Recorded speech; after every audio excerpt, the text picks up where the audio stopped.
Now, I'm not going to hold you. There was a time where I was not feeling Rollie at all. I don't know what was going on. I think she let the clout and everything get to her head because people liked her because she was likable, she was real, she was down to earth. But it seemed like she's looked back, reevaluated herself, and did a whole 180. And I love that for her. Everything she said on this podcast with Jason Lee was very much true.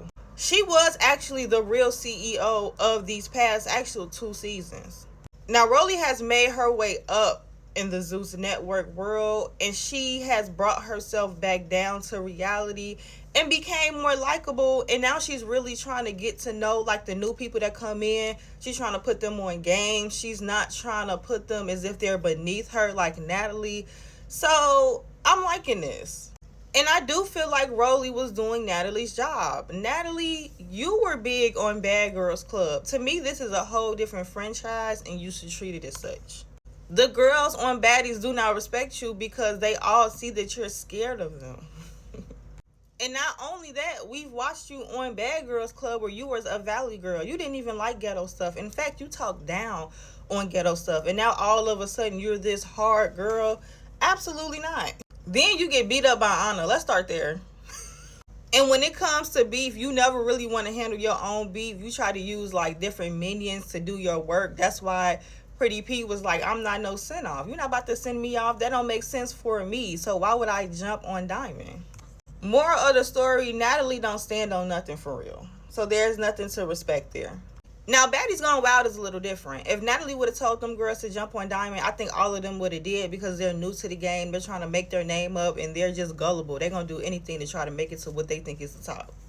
And I can see Natalie asking Rollie, like, what are these girls' names again? Like, who are they?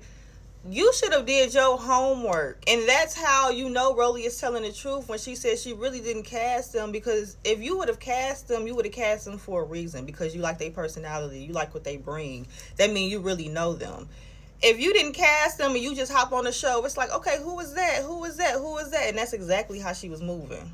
And I like how Rollie did not allow Natalie to get her back in the beef with Tommy Lee, because allegedly Natalie texted Rollie and told her, well, Tommy really didn't mean what she said on the show. She planning on fighting you, so I suggest you to get her first. Just masterminding and manipulating like that. Now, that's something you always did on Bad Girls Club, so that's one thing that did not change about you. But Rollie's smart. She didn't take the bait. But this is why people respect Diamond. Diamond, the body snatched that wig off so fast, you didn't know what was happening, what was going on. You was just lost. That was a way to go out with a bang, okay? And when it comes with Scotty and Rollie, I do like how Rollie is always honest with her. Even if it's brutally honest, she's being real with her. Like, Natalie is not your friend. She keeps showing you that you're not her friend. And finally, Scotty is actually seeing it. And I'm liking that Scotty is actually speaking up for herself now.